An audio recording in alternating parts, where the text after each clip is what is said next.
Expo 2020 Dubai is the largest in-person event ever staged in the Middle East, and the focus is to bring the world together to solve some of our planet's greatest challenges. I'm Dan Murphy on assignment at Expo's Food, Agriculture and Livelihoods Focus Week, where the public and private sector are coming together to discuss the impact of climate change on farming and food security. I meet the innovators and change makers offering sustainable solutions.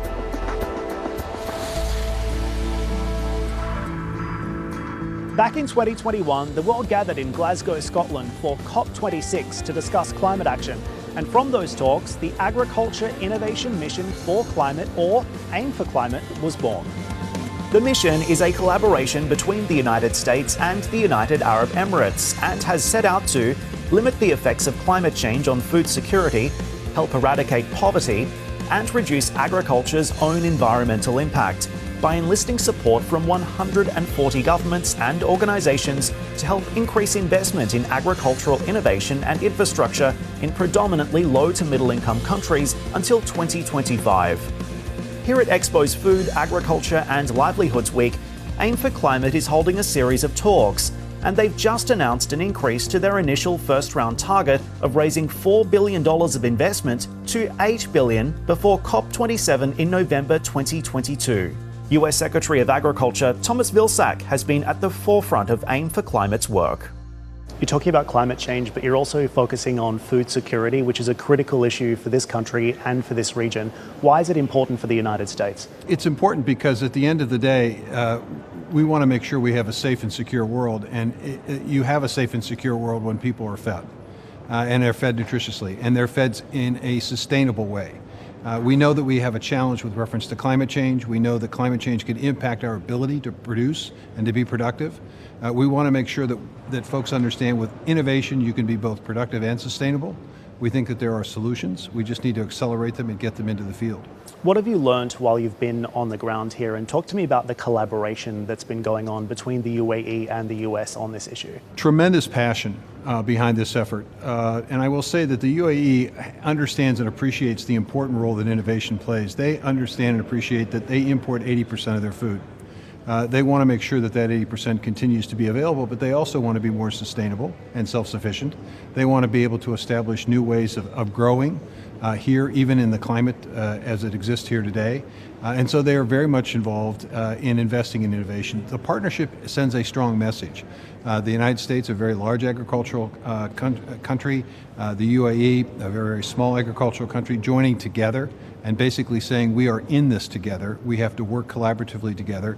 We have to accelerate our efforts, and to do that we have to collaborate, we have to coordinate our efforts. And as I understand it, the AIM Summit is working on a 5-year time frame. Is that really enough time to bring about effective change for such a major issue like this? You know, here's a good example. We're focusing in part on methane reduction. We know that we can make significant strides in methane in the next 3 to 4 or 5 years, and that could actually impact our ability to meet that threshold of keeping the temperature increases to 1.5 Celsius. There is immediate gain that can come from this coordination. Do we solve all of the problems in 5 years? Obviously not. But we accelerate it, we make gains, we make progress, and we get people focused on this effort. Do you think farmers are being unfairly blamed for the climate crisis, particularly when you look at the impact of cattle farming, for example? Well, I think, we're all in this together, and I think we all have a part in this. Consumers demand food that's affordable. That makes a premium on production methods that the farmers have responded to the market. But here's the news here. They're not part of the problem. They are absolutely part of the solution. There is a tremendous opportunity for agriculture to be a leader in this climate effort. You're not going to be able to sequester carbon unless you engage farmland. You're not going to be able to reduce methane unless you engage livestock producers. You're not going to be able to actually get the results necessary to keep that temperature increase down without agriculture being aggressively engaged.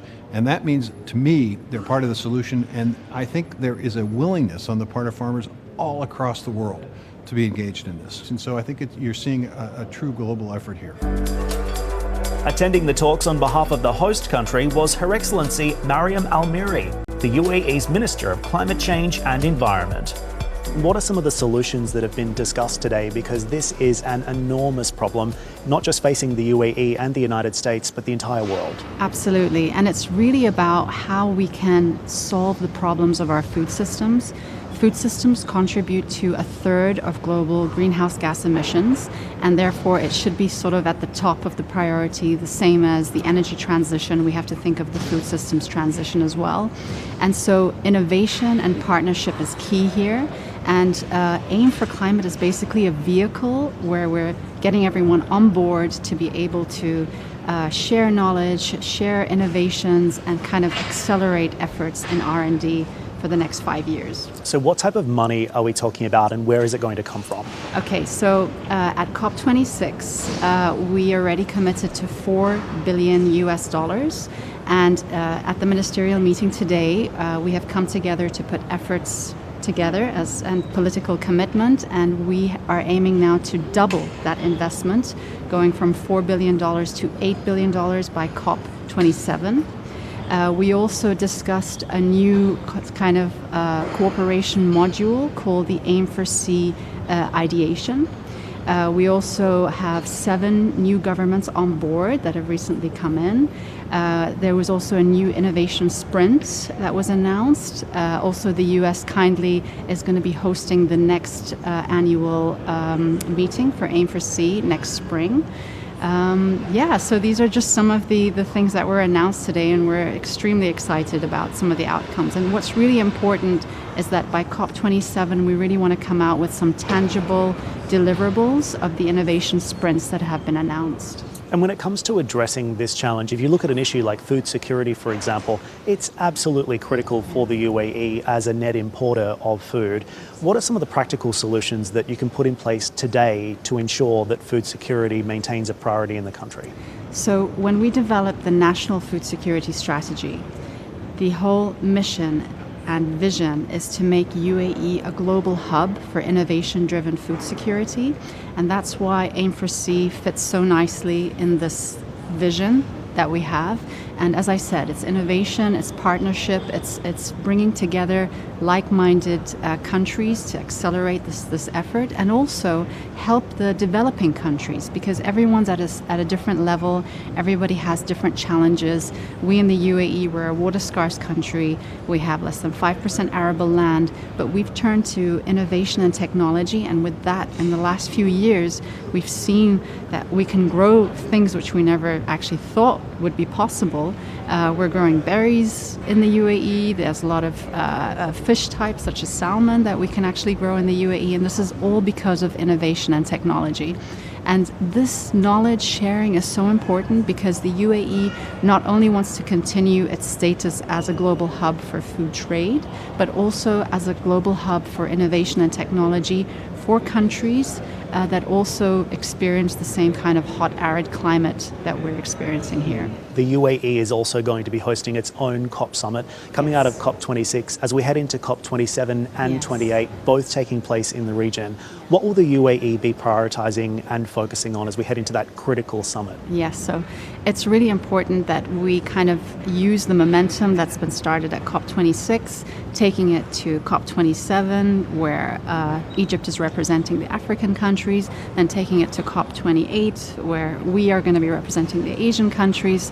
So we have to basically pass on the baton and roll over all the findings and really gear up on action-driven solutions. This is really important. And COP28 is basically going to use that momentum. We want to be an inclusive, a consultative, and an accessible COP, and we really want to be a solution-based COP as well, because we really have to scale up all the technologies that are there and some of the new emerging technologies, because time is not on our side. Coming up, we explore those emerging technologies that promise to transform global food systems. Science and innovation can really make a difference in communities. We are working to provide the Environmental Intelligence Suite and access to weather data to increase their yield and their productivity.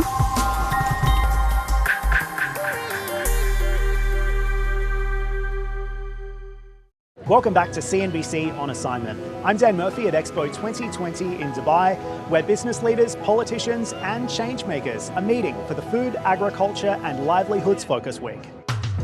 The Agriculture Innovation Mission for Climate, or AIM for Climate, is a collaboration between governments and organisations who have pledged to support innovations in agriculture and revolutionise our food systems, ambitions that cannot be achieved without tech.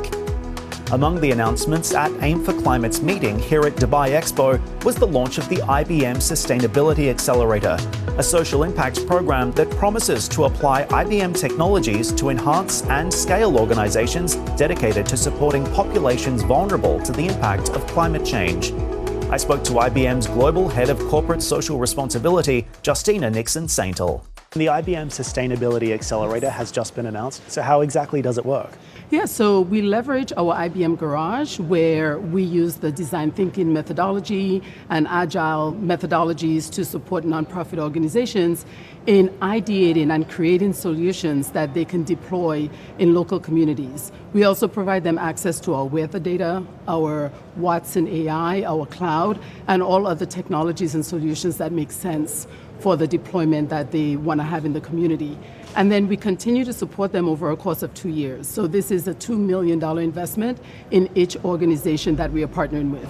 And when you take a step back and look at this situation as the world tries to tackle a problem as big as climate change, what kind of solution can technology play when it comes to addressing this issue? And how important is technology when it comes to actually dealing with this? Well, we believe that technology and science and innovation can really make a difference in communities. And an example is our work with the Nature Conservancy, where we are providing access to crop burning residue so that the local community and nonprofit organizations understand the data, and they also can get access to new agricultural sustainability technologies and innovations to use instead.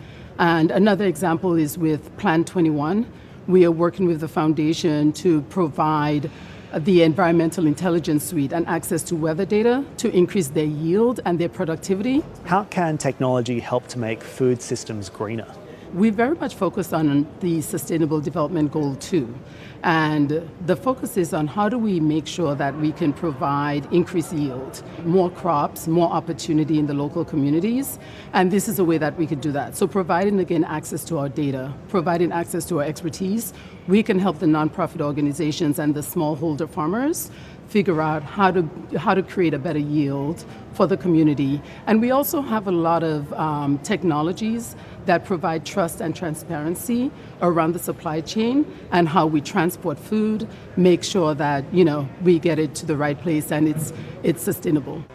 The extra investment in technology and innovation will no doubt be good news for AIM for Climate's other partners, many of which have special expertise in supporting communities in developing countries.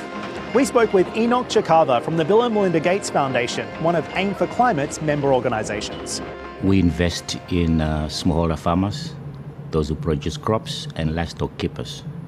And the reason why we do that is because they provide the highest reductions in poverty, in hunger, in malnutrition, but also is the major employer of so many people. A lot of the smallholder farmers depend on agriculture as a form of income. And when it becomes hotter and drier, it means the seeds for crops or the livestock they are using today will not produce them as much as they should, because they are now being affected by more heat. There's going to be moisture stress. So there's a lot of innovations and tools needed in that environment. Then what is the best way to do that? You can work as a global program. And we support a consortia of 15 global research stations, the CG system. And they focus on all crops which are grown by all the smallholder farmers, like millet, like cassava, like groundnuts, all over the place. And these are the places where private sector may not be finding it profitable today. So that's where philanthropic dollars should go in order now to develop new innovations that will help those farmers in the more fragile states. The foundation's founders, Bill and Melinda Gates, might be synonymous with technology, But Enoch insists it'll take more to future-proof global food systems. Technology is going to be a major contributor, but there are no silver bullets in development. We are going to be requiring the right policies. You need to work with the government, you need infrastructure, you need partners that would do the delivery and so on. That's why we work in terms of our own model. We are working with those partners who develop new innovations, but they need to be connected into the countries. You need to connect that to the private sector. Coming up, the fight against desertification and food scarcity in the Sahel region of Africa. Only 5% of rural people in the Sahel have access to electricity. All the perishable food they generate is destroyed by the heat. And yet, that same sunlight is energy. So how can they transform that negative energy into a positive energy that will help them conserve their food?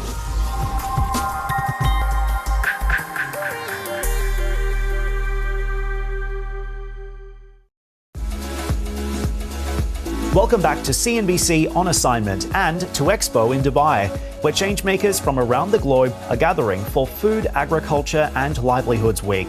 Among the issues being highlighted is desertification, a huge problem in Africa due to the significant mass of arid and semi-arid land already prone to degradation and further threatened by climate change. Desertification eliminates agricultural opportunities, impacting food supplies and local economies. Ibrahim Theo is Under-Secretary General and Executive Secretary of the UN Convention to Combat Desertification, also known as the UNCCD. How is climate change impacting desertification in particular? So climate change exacerbates land degradation.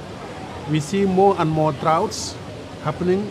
Droughts have been a natural phenomenon, has been there for millennia, but they are more and more frequent and they are more and more severe. When you degrade land, you emit carbon. So it's a mutual effect because climate change is impacting on land, but also land degradation is amplifying climate change because up to a quarter of the emissions are coming from land due to agriculture and livestock and other activities. So tell me about some of the conversations that you've been having here at Expo. In Dubai here, you have the world together. So we would like the entire community that is here in Dubai to understand that their impact on land is huge. And we would like to also highlight, we are here to highlight the importance of the Sahel region in Africa, one of the driest parts of Africa, one of the regions in the world that are hit the hardest by climate change. But we also would like to show that there are huge opportunities to be exploited. So if we exploit these opportunities and we really generate all the resources that are needed, that would be great. Let me give you one example. The Sahel region in Africa has a rural electrification rate of 3 to 5%. Only 5% maximum of rural people in the Sahel have access to electricity. They generate food, and all the perishable food they generate is destroyed by the heat, by the sun. And yet, that same sunlight they have is energy. So how can they transform that negative energy into a positive energy that will help them conserve their food and depend less on humanitarian aid? Are we really looking at the future and how we can harness these technologies and use them in a positive way? Or are we still working with the old fashioned, providing humanitarian aid without looking at solutions that would be lasting for local communities? One solution being discussed here promises to be the largest living structure on the planet. The Great Green Wall, when complete, will be an 8,000-kilometre stretch of forest across the Sahel region of Africa. The trees planted will provide food, create jobs, and help reinvigorate 100 million hectares of degraded land in this challenged landscape. From Senegal to Djibouti, 11 countries have joined their efforts to restore 100 million hectares and to create millions of jobs and to create opportunities to also store carbon back to the soil where it belongs. So it's a wonderful opportunity. It has elements about youth employment. It has elements about women empowerment. This region, almost in some countries, up to 75% of the production, of food production, is done by women.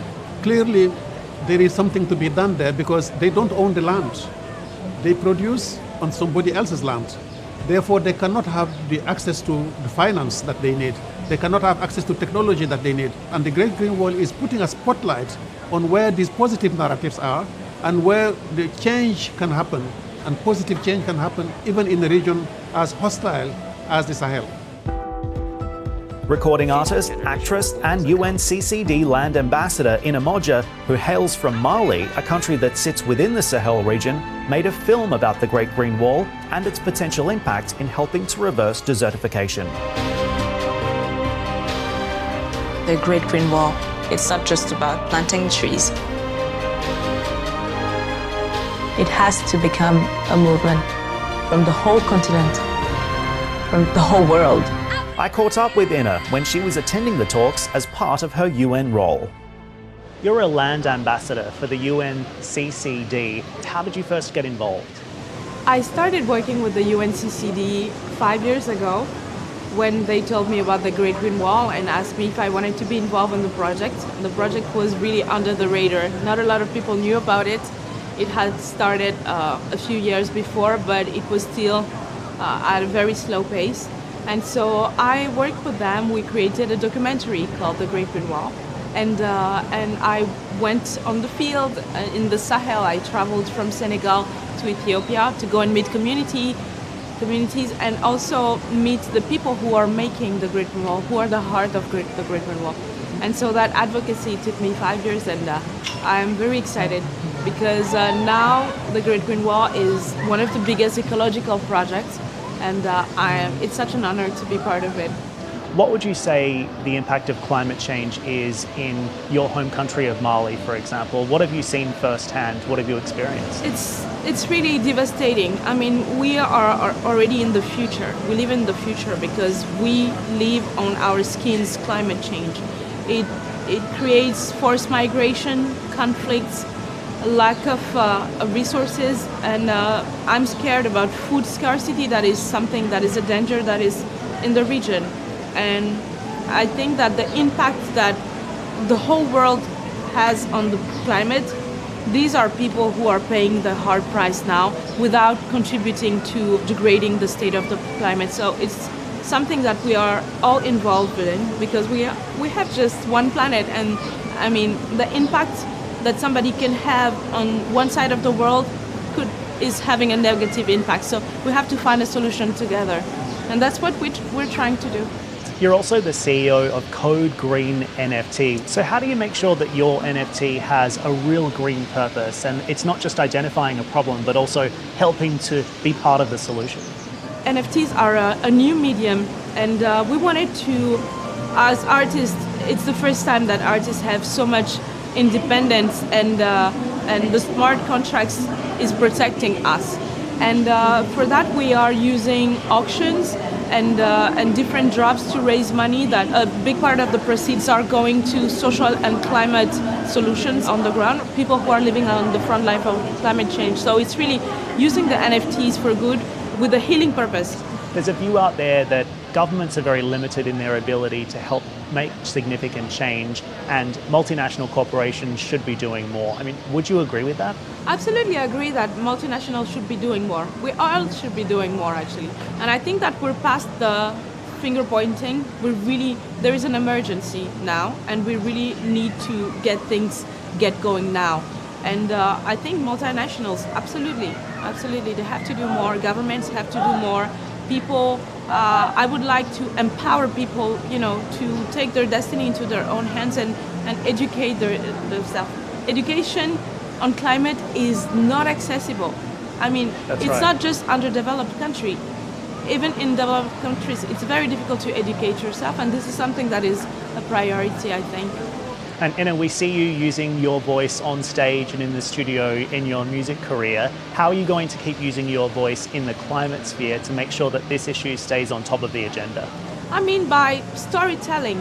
I'm a storyteller, and that's what we did with the film The Great Green Wall, to bring awareness. And through music, through photography, through my art, I'm telling stories, and I bring the attention of people on what is really happening and make them care about what is the state of our climate right now. That's all we have time for from Expo's Food, Agriculture and Livelihoods Focus Week. I'm Dan Murphy on assignment for CNBC in Dubai. Thanks for watching.